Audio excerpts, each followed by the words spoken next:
Santo Tomás la distinción de los espíritus angélicos. Por consiguiente debemos examinar qué es lo que se ha de sostener según la doctrina sagrada acerca de la distinción entre los espíritus. Y lo primero que se presenta a nuestra consideración es la diferencia entre los buenos y los malos. Porque es doctrina compartida por muchos que hay espíritus buenos y espíritus malos, lo cual se confirma además con la autoridad de la Sagrada Escritura. Porque de los buenos se dice en la carta a los Hebreos 1,14 que todos son espíritus administradores, enviados a ejercer ministerios en favor de los que han de heredar la salvación. En cambio, de los espíritus malos se dice en Mt 12,43, cuando un espíritu inmundo se de un hombre, deambula por áridos lugares buscando descanso, y no lo encuentra.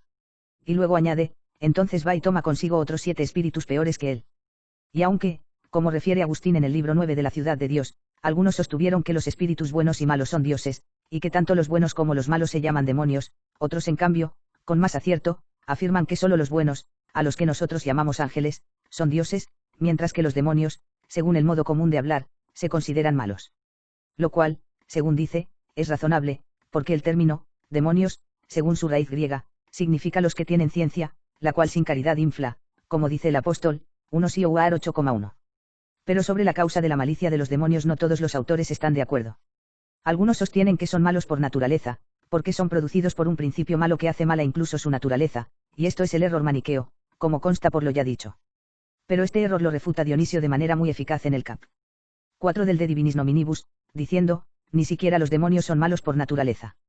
Y lo prueba, en primer lugar, porque si fueran naturalmente malos, habría que decir también que no eran producidos por un principio bueno, y ni siquiera podrían ser considerados como existentes, porque el mal no es algo que tenga existencia, ni en el caso de que tuviera alguna naturaleza, podría ser causado por un principio bueno.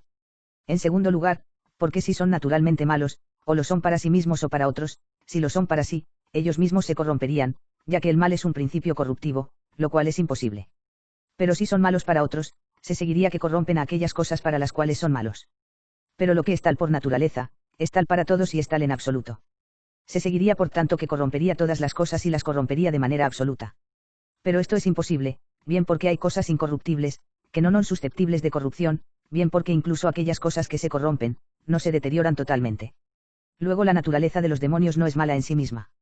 En tercer lugar, porque si fueran naturalmente malos, no habrían sido hechos por Dios, puesto que lo que es bueno produce cosas buenas y las hace subsistir. Y esto es imposible a tenor de lo que arriba hemos demostrado, que solo Dios puede ser principio de todas las cosas. En cuarto lugar, porque si los demonios se comportan siempre de la misma manera, es que no son malos, porque el permanecer siempre lo mismo es propiedad del bien. Por tanto, si no son siempre malos, es que no son malos por naturaleza. En quinto lugar, porque no carecen completamente del bien desde el momento en que existen, y viven, y entienden, y desean algún bien. Pero hubo otros para quienes los demonios son naturalmente malos, no porque sea mala su naturaleza, sino porque tienen cierta inclinación natural al mal. Agustín, en efecto, en el libro X del De Civitate Dei cita a Porfirio cuando dice en su carta a Nebonte que, según la opinión de algunos, existe un género de espíritus que se dedican a escuchar, que son falaces por naturaleza, capaces de disfrazarse bajo todas las formas y modos, imitando a los dioses, a los demonios e incluso a las almas de los difuntos. Pero esta opinión no puede ser verdadera si se admite que los diablos son incorpóreos y entendimientos separados. Porque, dado que toda naturaleza es buena, no puede darse una naturaleza que tenga inclinación al mal a no ser que lo vea como un bien particular. Porque nada impide que una cosa que es buena en particular para una determinada naturaleza, se la considere mala en cuanto desdice de la perfección de una naturaleza superior. Así el mostrarse rabioso es de algún modo bueno para el perro, pero es malo para el hombre dotado de razón. Cabe sin embargo en el hombre que, de acuerdo con su naturaleza sensible y corporal que tiene en común con los brutos, sienta cierta inclinación a enfurecerse, aunque esto desdiga de su condición de hombre. Pero es cosa que no cabe atribuir a la naturaleza intelectual, puesto que la inteligencia dice orden al bien común. Por eso es imposible encontrar en los demonios inclinación al mal, supuesto que sean puramente intelectuales, sin mezcla de naturaleza corpórea. Pues debemos tener en cuenta que para los platónicos, como ya dijimos, los demonios son una especie de animales corpóreos dotados de inteligencia. Y al poseer naturaleza corpórea y sensitiva, están sujetos, al igual que los hombres, a las variadas pasiones del alma, que les inclinan al mal. De aquí que Apuleyo, al definir a los demonios en el libro sobre el dios de Sócrates, dice que son animales por el género, pasionales por el alma, racionales por la mente, aéreos por el cuerpo y eternos en cuanto al tiempo. Y, según precisa, la mente de los demonios está sujeta a las pasiones de la liviandad, del miedo, de la ira, y otras semejantes. Así pues, distinguen, incluso en cuanto al lugar, a los demonios de los dioses que llamamos ángeles, reservando para los demonios los espacios aéreos, mientras que a los ángeles o dioses los colocan en los ámbitos etéreos. Y esta concepción es sostenida bajo cierto aspecto por algunos doctores de la Iglesia. Pues Agustín en el libro 3 Supergenesim ad litteram parece decir, o bien darlo como dudoso, que los demonios son animales aéreos puesto que poseen la naturaleza de cuerpos aéreos, por lo cual no están sujetos a la muerte, ya que prevalece en ellos el elemento que es más apto para la acción que para la pasión, es decir, el aire. Y esto mismo lo dice en otros varios lugares. Y también Dionisio parece atribuir a los demonios todo lo que es propio del alma sensitiva, pues dice en el cap. 4 del De Divinis Nominibus que en los demonios se da el mal en forma de ira irracional, de concupiscencia demencial y de fantasía proterva. Y es sabido que la fantasía, la concupiscencia y la ira o furor, no pertenecen al entendimiento, sino a la parte sensitiva del alma. E incluso en cuanto al lugar ha habido quienes compartieron las ideas, de los platónicos, al sostener que los demonios no fueron ángeles celestes o supercelestes, según cuenta Agustín en el libro 3 Supergenesim ad litteram. Y también el Damasceno dice en el libro 2 que los demonios pertenecen a aquellos poderes angélicos que gobiernan el orden de la tierra. E incluso el apóstol en F 2,2 llama al diablo príncipe de las potestades del aire. Pero surge aquí otro elemento digno de consideración. Como quieren que a cada especie se le otorga la materia proporcionada a su forma, no parece posible que en toda una especie se dé una inclinación a lo que es malo para la especie de acuerdo con la razón de la propia forma, como tampoco se da en todos los hombres una inclinación natural a la inmoderación de la concupiscencia o de la ira. Así pues, no es posible que todos los demonios tengan una inclinación natural a la falsedad y a otras maldades, incluso si todos fueran de la misma especie, y menos, por tanto, si cada uno fuese de una especie distinta, aunque, si son corpóreos, no se ve inconveniente en que puedan darse muchos dentro de la misma especie, ya que la diversidad de materias permitiría que en una misma especie se dieran diversos individuos. Habría que decir por tanto que no todos ni siempre fueron malos, sino que algunos de ellos comenzaron a serlo libremente siguiendo la inclinación de sus pasiones. Por eso dice Dionisio que el apartarse de Dios es malo para los demonios mismos y un alejamiento de cuanto les convenía, dado que por la soberbia se han alzado por encima de sí mismos, y después añade detalles pertenecientes a la pena, como el no conseguir el fin último, la imperfección de carecer de la perfección de vida, la impotencia para conseguir lo que desean naturalmente, el debilitamiento del impulso con que habían de conservar el orden natural que los apartara del mal. Agustín dice también en el libro 3 Supergenesim ad litteram que los ángeles prevaricadores antes de su transgresión se encontraban en la parte superior del aire próxima al cielo con su príncipe que entonces era arcángel y ahora es diablo, mostrando de manera manifiesta que se hicieron malos por alguna transgresión. Y también el Damasceno dice en el libro 2 que el diablo no fue hecho malo por naturaleza, sino que, viviendo en el bien y habiendo nacido en el bien, se pervirtió por decisión de su libre albedrío. Esto además lo confirman con autoridades de la Sagrada Escritura Orígenes en el libro y del Peria Arcaán, y Agustín en el 11º de la ciudad de Dios, que remiten a lo que en Isaías 14,12 se dice al diablo bajo la imagen del rey de Babilonia, como caíste, Lucifer, que amanecías con la aurora. Y en Ezequiel 28,12 ss se le apostrofa en la persona del rey de Tiro, tú, sello de semejanza, lleno de sabiduría, perfecto en belleza, disfrutabas de las delicias del paraíso, pero después añade, fuiste perfecto en tu conducta desde el día de tu creación hasta que fue descubierta en ti la iniquidad. En el mismo lugar aclara Agustín lo que se dice en Yei en 8,44, era homicida desde el principio, y no permaneció en la verdad, y lo que se dice en la carta canónica de Juan, que el diablo peca desde el principio, refiriéndose ya sea al momento en que empieza a pecar, o bien, al comienzo de la condición del hombre, al que engaña matándolo espiritualmente. Con esta sentencia parece que concuerda la opinión de los platónicos, que distinguen entre demonios buenos y malos, entendiendo que se hicieron buenos o malos por su propio albedrío. Y por eso, como refiere San Agustín al iniciar el libro 9 del De Civitate Dei, Plotino, yendo más lejos, sostuvo que las almas de los hombres son demonios y que de hombres se vuelven lares y hacen obras meritorias, lemures o larvas y obran el mal, y dioses manes y es incierto su comportamiento bueno o malo. Lo cual concuerda con la sobredicha afirmación de los santos, que sostienen la existencia de demonios buenos y malos debido a sus respectivos méritos buenos o malos, por más que por nuestra parte no acostumbramos a llamar demonios a los espíritus buenos, sino ángeles. Pero en cuanto a eso de que las almas de los muertos se hacen demonios, es errónea su postura. De ahí que el Crisóstomo, exponiendo aquello de Mateo 8,28, en que salen dos endemoniados de las tumbas, dice, al mostrarse saliendo de las tumbas, pretendían propalar el pernicioso dogma de que las almas de los muertos se hacen demonios. Tanto que muchos arúspices llegaron a matar niños para contar con la colaboración de sus almas. Por eso los endemoniados claman, es que yo soy su alma. Pero no es el alma del difunto la que clama, sino que lo finge el demonio para engañar a los oyentes, porque si al alma de un muerto le fuera posible entrar en un cuerpo ajeno, con mucha más razón podría entrar en el propio.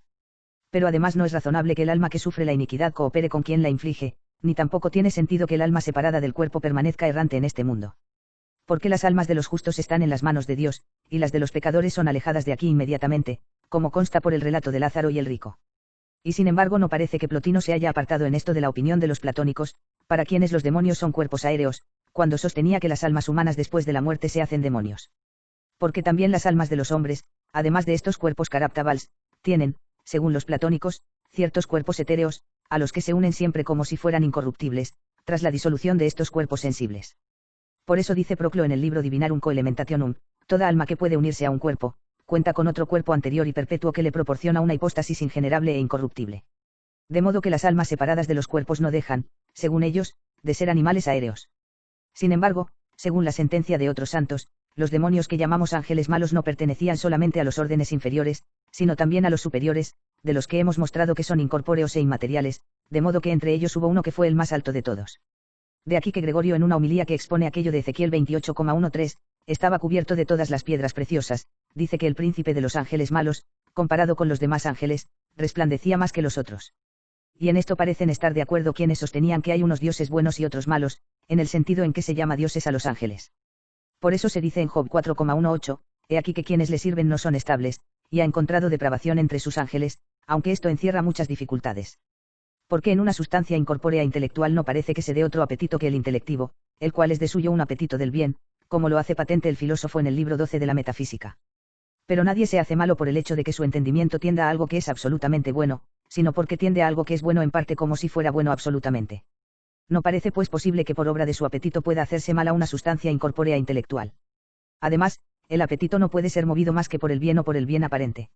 Y de hecho, el bien es lo que todos apetecen. Pero por el hecho de que alguien apetezca el verdadero bien no se hace malo. Luego todo aquel que se hace malo por razón del propio apetito, ha de ser porque apetece un bien aparente como bien verdadero. Lo cual no puede ocurrir a no ser que se engañe en su juicio, y esto no parece que pueda suceder en una sustancia incorpórea intelectual, que no es capaz, según entendemos, de una aprehensión falsa. Pues también nosotros, en aquello que entendemos, no podemos estar en el error. Por lo cual dice Agustín en el libro de las 83 cuestiones que todo el que se equivoca, no entiende aquello en que se equivoca. Por eso acerca de lo que captamos propiamente con el entendimiento, como acerca de los primeros principios, nadie puede engañarse. Parece por tanto imposible que una sustancia incorpórea e intelectual pueda hacerse mala por obra del propio apetito. Además, la sustancia que es de naturaleza intelectual, separada del cuerpo, necesariamente ha de ser completamente independiente del tiempo. Pues la naturaleza de cada cosa se conoce por su operación, y a su vez la índole de la operación se determina por su objeto. Pero el inteligible, como tal, no está aquí ni ahora, sino que de la misma manera que abstrae de las dimensiones espaciales, abstrae también de la sucesión temporal. Por tanto, la operación intelectual misma, en lo que le compete de suyo, de la misma manera que abstrae de toda dimensión corporal, así también trasciende toda sucesión temporal. Y si a alguna operación intelectual se le añade el continuo o el tiempo, esto no puede acontecer más que de manera accidental, como sucede en nosotros, por el hecho de que nuestro entendimiento, si bien abstrae las especies inteligibles de los fantasmas, las considera en ellos. Lo cual no puede tener lugar en la sustancia incorpórea e intelectual.